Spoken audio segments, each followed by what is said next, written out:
रानो चिड़िया की अपाहिज बेटी। दूर किसी जंगल में एक चिड़िया रहती थी। उस चिड़िया की एक बेटी थी जिसका नाम गुड़िया चिड़िया था। गुड़िया जब अंडे से निकली थी तो उसके एक पंख में छेद था, इसलिए वो 6 महीने की होने के बाद भी उड़ नहीं सकती थी। मम्मा, मेरी वजह से आपको बहुत मुश्किल होती है। अगर मैं उड़ सकती तो मैं भी आपके साथ दाना लेने जाया करती। बच्चे अपने माँ बाप के लिए मुश्किल नहीं होते। मेरी बेटी, आप उड़ नहीं सकती हो तो क्या हुआ, आपकी माँ तो उड़ सकती है ना। मैं करूँगी अपनी बेटी के सारे काम। मम्मा, आपके सिवा कोई जंगल में मुझसे प्यार नहीं करता, कोई मुझसे बात नहीं करता, कोई मुझसे दोस्ती नहीं करता। मैं हूँ ना आपकी दोस्त। मैं करूँगी सारी सारी रात अपनी बेटी से बातें, क्योंकि मुझे प्यार है अपनी बेटी से बहुत ज़्यादा, इस जंगल से भी ज़्यादा। ऊपर देखो मेरी बेटी, ऊपर आसमान की तरफ देखो। हाँ मम्मा, ऊपर आसमान में सितारे हैं। मैं अपनी बेटी को इन सितारों से भी ज़्यादा प्यार करती हूँ। गुड़िया अपनी मम्मा के गले लग जाती है और दोनों माँ बेटी बातें करती करती सो जाती हैं। सुबह हो जाती है। हर रोज की तरह माँ चिड़िया अपनी अपाहिज बेटी को घोंसले में छोड़कर दाना लेने चली जाती है। नदी पर गौरी कव्वी चिड़िया से कहती है, चिड़िया, तुम्हारी एक पंख वाली बेटी ने उड़ना सीख लिया है क्या? नहीं गौरी बहन, मेरी बेटी के पंख में छेद है, शायद वो कभी उड़ नहीं सकेगी। तो अपाहिज को हो ना, तुम्हारी बेटी अपाहिज है। चिड़िया, अगर मेरी बात मानो तो उसे काले जंगल में छोड़ाओ। तुम सारी जिंदगी कैसे उस अपाहिज चिड़िया की सेवा करोगी? गौरी, शर्म करो, वो मेरी बेटी है। कोई माँ अपनी बेटी को कैसे खुद से दूर कर सकती है? और तुम्हें क्या तकलीफ है? मैं करती हूँ ना काम अपनी बेटी के। चिड़िया, तुम तो गुस्सा ही कर गई। अपाहिज को अपाहिज नहीं कहूँगी तो और क्या कहूँ मैं? सब पक्षी दाना लेकर चले जाते, क्योंकि वो सब एक दूसरे की मदद करते थे। कव्वी के साथ कौवा होता, तोती के साथ तोता और उसका छोटा बेटा। कबूतर और कबूतरी को भी मिलकर दाना ढूंढना आसान था, लेकिन रानो चिड़िया बेचारी अकेली ही अपना दाना ढूंढती। इसलिए जब शाम को सब दाना लेकर अपने अपने घरों को चले जाते तो रानो चिड़िया तब भी मैदान में दाना ढूंढ रही होती। एक दिन तोता उड़ता हुआ पहाड़ों की तरफ जाता है। पहाड़ों के पास एक सूखे पेड़ पर माही चील बैठी अपनी चोंच साफ कर रही थी। तोता माही चील को देखकर डर जाता है। ये चील हमारे जंगल में आ गई है। अब ये किसी न किसी पक्षी को जरूर खाएगी। मुझे जल्दी से जाकर सबको बताना होगा। तोता डरकर भागता है और अपने दोस्तों को बताता है। कबूतर कबूतर और कौवे, सुनो सुनो, पहाड़ों के पास मैंने एक बहुत बड़ी चील को बैठे हुए देखा है। वो चील अपनी चोंच साफ कर रही थी। वो चील शिकार किए बिना अब ये जंगल छोड़कर नहीं जाएगी। हमें अपने अपने बच्चों को उस चील से बचाना होगा। मेरे पास एक उपाय है जिससे वो चील हमारा जंगल छोड़कर जा सकती है। वो क्या है कौवे? वो है ना रानो चिड़िया की अपाहिज बेटी। अगर चिड़िया अपनी वो अपाहिज बेटी चील को दे दे तो चील उसे खाकर ये जंगल छोड़कर दूसरे जंगल चली जाएगी। मेरे पति जी ने बिल्कुल ठीक बात की है।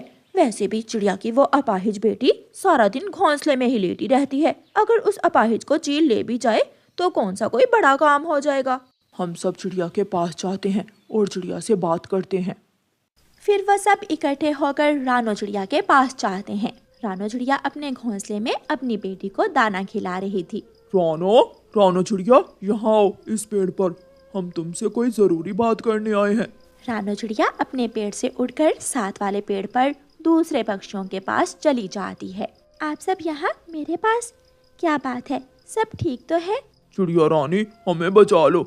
हम सब की जिंदगियाँ तुम्हारे हाथ में है। बात तो बताओ आप, क्या बात है? मैं बताती हूँ। चिड़िया, पहाड़ों पर एक भूखी चील आ गई है और तुम्हें तो मालूम है जब भी कोई भूखी चील आती है तो वो कोई ना कोई पक्षी खाकर ही अगले जंगल जाती है। अच्छा हुआ जो आपने मुझे बता दिया। अब मुझे अपनी बेटी का पहले से ज्यादा ख्याल रखना होगा। चिड़िया, बात तो सुनो। तुम ऐसा करो, अपनी अपाहिज चिड़िया को चील के हवाले कर दो। तुम्हारी बेटी तो अपाहिज है, चील उसे खाकर दूसरे जंगल चली जाएगी, वरना वो किसी न किसी हमारे स्वस्थ और जवान बच्चे को खा लेगी। जाएं, आप जाएं यहाँ से। जैसे आपको अपने बच्चों से प्यार है ऐसे ही मुझे भी अपनी बेटी से प्यार है। चिड़िया रानी, बात को समझने की कोशिश करो। वो तो अपाहिज है, वैसे भी महीने 2 महीनों में मर ही जाएगी। अगर चील तुम्हारी बेटी को खा लेगी तो हम सबकी जान बच सकती है। दाना बदले में हम हर रोज तुम्हें ढेर सारा दाना देंगे। तो और क्या, कभी कभी मैं तुम्हारे लिए फल भी ले आया करूँगी। दे दो अपनी अपाहिज बेटी चील को। आप सब यहाँ से जा सकते हैं। मैं किसी भी सूरत अपनी बेटी चील का भोजन नहीं बना सकती। वो सब वहाँ से चले जाते हैं। मम्मा, वो सब क्या करने आए थे? मम्मा चिड़िया रोने लग जाती है। जरूर कोई मेरी ही बात होगी।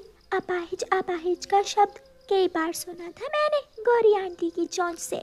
बेटी चुप कर जाओ, ये लो दाना खाओ और हम ये जंगल छोड़कर जा रहे हैं।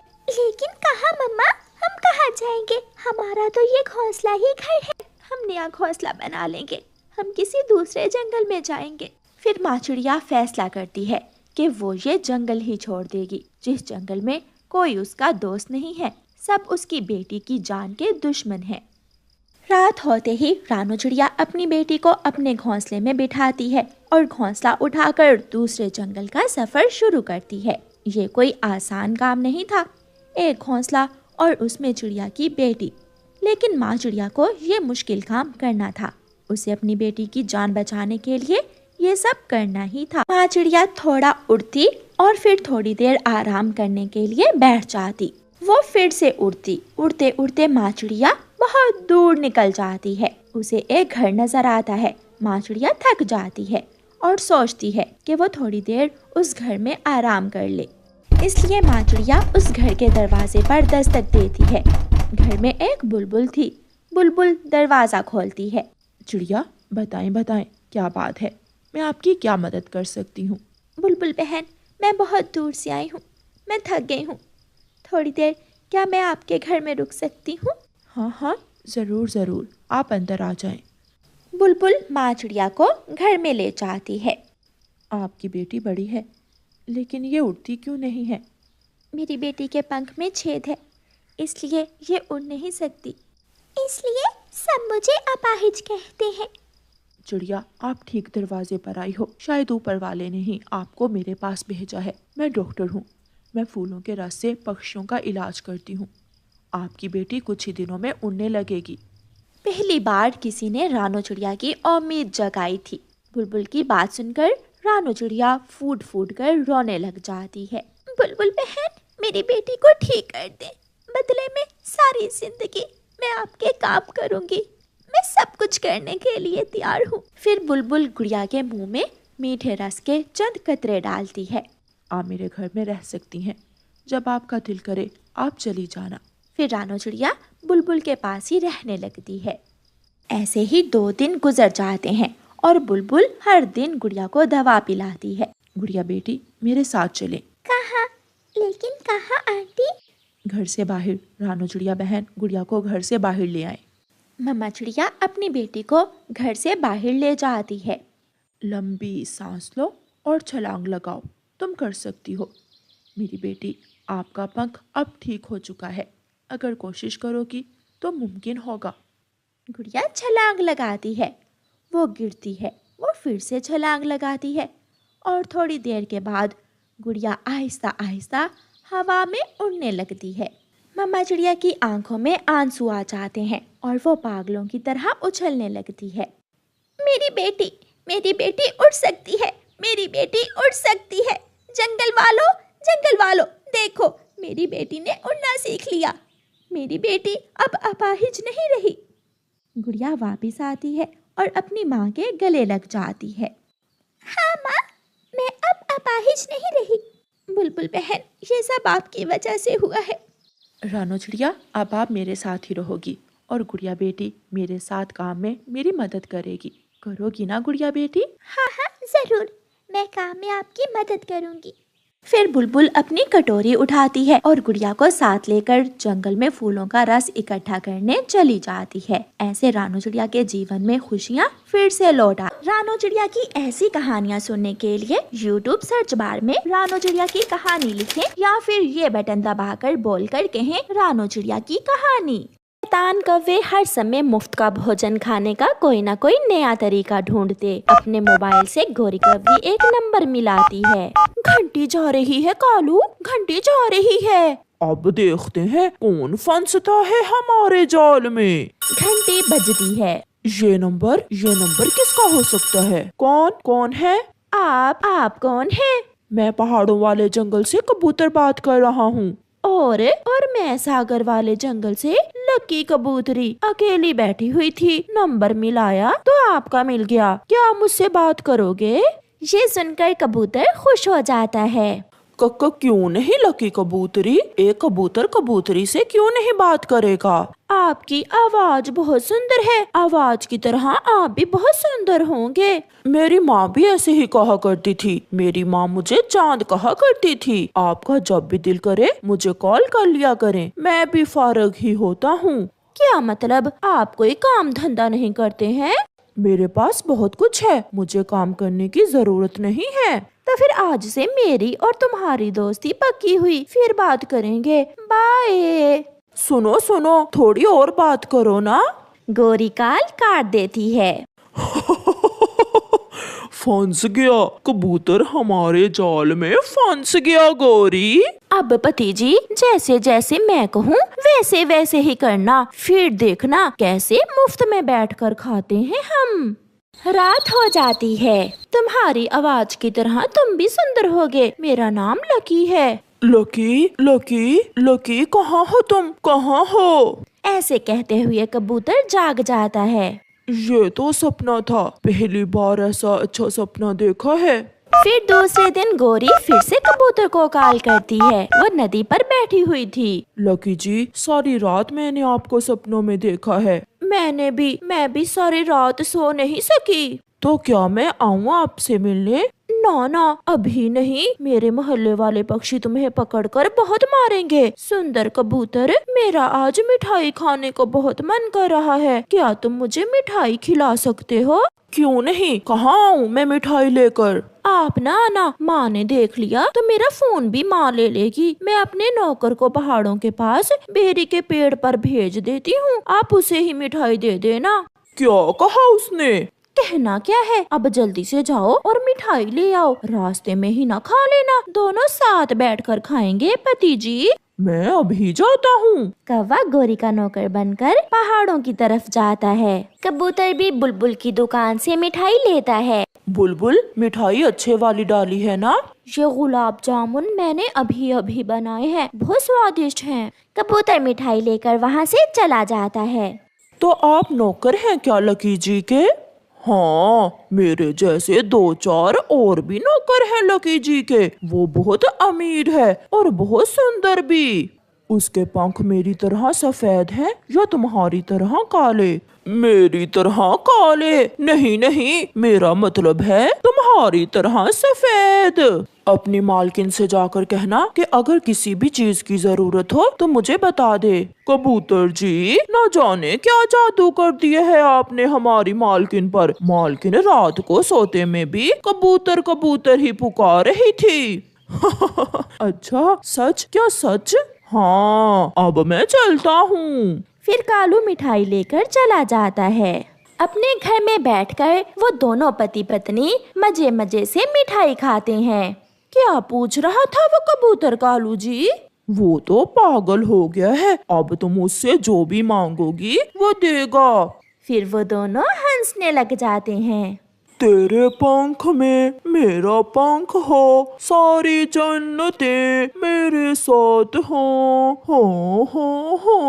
ला ला ला ला ला टन टना टन टन। इस कबूतर को क्या हुआ है? बहुत खुश लग रहा है। कबूतर रुको, कबूतर मेरी बात सुनो। चिड़िया, जल्दी बताओ, अब मैं वो पहले वाला कबूतर नहीं रहा, मैंने खुद को बदल लिया है। यही देखकर तो मैंने बुलाया है तुम्हें। ये गाने कब से गाने लगे तुम? जब से मिली वो मेरे सपनों की रानी, मेरी महारानी, मेरी लकी कबूतरी। ऐसे गाता हुआ कबूतर वहाँ से उड़ जाता है। 1000 तो ज्यादा है लकी जी। कोई बात नहीं, अगर नहीं है 1000 तो मैं अपने कजन कबूतर से ले लेती हूँ। नहीं, कोई जरूरत नहीं है इन कजनों से बात करने की, मैं देता हूँ। तो फिर मेरा नौकर आ रहा है उसी जगह। गोरी, मैंने कहा था ना कि वो सब करेगा। 1000 1000 अब कहाँ से लूं? हाँ, मिठू के पास जाता हूँ। यार मिठू, मुझे कुछ दिनों के लिए 1000 उधार दे दो प्लीज। मेरे दोस्त, पहली बार आया हूँ तुमसे कुछ मांगने। वो तो ठीक है, मगर तुम करोगे क्या? ये ना पूछो मेरे दोस्त, अगर तुम अपने दोस्त को ऐसे ही खुश देखना चाहते हो तो 1000 दे दो। फिर कबूतर मिठू से 1000 लेकर पहाड़ों पर बेरी के पेड़ की तरफ उड़ता है। कालू भी वहाँ पहुँच चुका था। लकी के नौकर, क्या जरूरत बन गई थी लकी जी को 1000 की? मालकिन बता रही थी कि वो अब आपसे मिलने आना चाहती है। सच? क्या सच में? हाँ, और मालकिन ने पार्लर जाकर अपना मेकअप करवाना है 1000 का। तो फिर जल्दी से जाओ, मैं भी जाकर तैयार हो जाता हूँ। कबूतर अभी घर पहुँचा ही था कि मोबाइल की घंटी बजती है। मेरे नौकर ने बता तो दिया होगा 1000 का मैंने क्या करना है। मेकअप करवा कर मुझसे मिलने आना है ना? ऐसा ही है ना लकी जी? हाँ, मगर मेरे पास कोई भी साड़ी नहीं है। मैं सोच रही थी कि पहली बार आपको देखना है, मैं साड़ी पहनकर जाऊँ आपसे मिलने। तो मुझे बताया होता, मैं साड़ी लेकर भेज देता। आपको ही तो बता रही हूँ, मैं भेजूँ अपने नौकर को दोबारा? थोड़ा सोचकर कबूतर बोलता है, हाँ हाँ, भेज दें लकी जी। एक क्या, मैं 2 साड़ियाँ भेज दूंगा आपको। तो फिर 2 ही भेज देना, एक मेरे लिए और एक मेरी माँ के लिए। और हाँ, मेरा नौकर भी नई कैप लेना चाहता है, उसे भी एक कैप ले देना। बाय। अपने लिए नई नई साड़ियाँ और मेरे लिए केवल एक कैप? ये 1000 भी तो तुम्हारा ही है। ये सुनकर कालू तो खुशी से उछलने लगता है। सच? सच? फिर तो मुझे बहुत मजा आएगा। मैं दूसरे जंगल सैर करने जाऊंगा इन पैसों से। अब जल्दी से जाओ और मेरी साड़ियाँ ले आओ। जैसे तैसे कबूतर भी 2 साड़ियाँ और एक कैप लेकर पहुँच जाता है। कैसी लग रही है कैप? अपनी मालकिन से कहना अब जल्दी से तैयार होकर नदी के पास आ जाए, मैं वहाँ ही जा रहा हूँ। फिर कालू वहाँ से चला जाता है। क्यों ना छुपकर इस कौवे नौकर के पीछे पीछे जाऊं और जाकर देखूं कि लकी जी रहती कहाँ हैं। कबूतर भी छुप छुप कर कालू के पीछे पीछे जाता है। लो गोरी, 2 साड़ियाँ। तुम्हारी कैप भी अच्छी है। वो नदी पर बैठा तुम्हारा इंतजार कर रहा है। उस गंदी आंखों वाले कबूतर को पता ही नहीं चला कि मैं लकी नहीं गौरी कव्वी हूँ, गौरी कव्वी। पीछे बैठा कबूतर सब सुन रहा था। मैं कितना पागल निकला जो इन कौवों से उल्लू बन गया। ये सब झूठ था, मगर कितना अच्छा लग रहा था ये झूठ। फिर कबूतर एक डंडा लेकर कव्वी और कव्वे के पीछे दौड़ता है। कव्वे आगे आगे और कबूतर पीछे पीछे। मैं छोड़ूंगा नहीं तुम्हें, मैं छोड़ूंगा नहीं। सब पक्षी उन्हें देख रहे थे।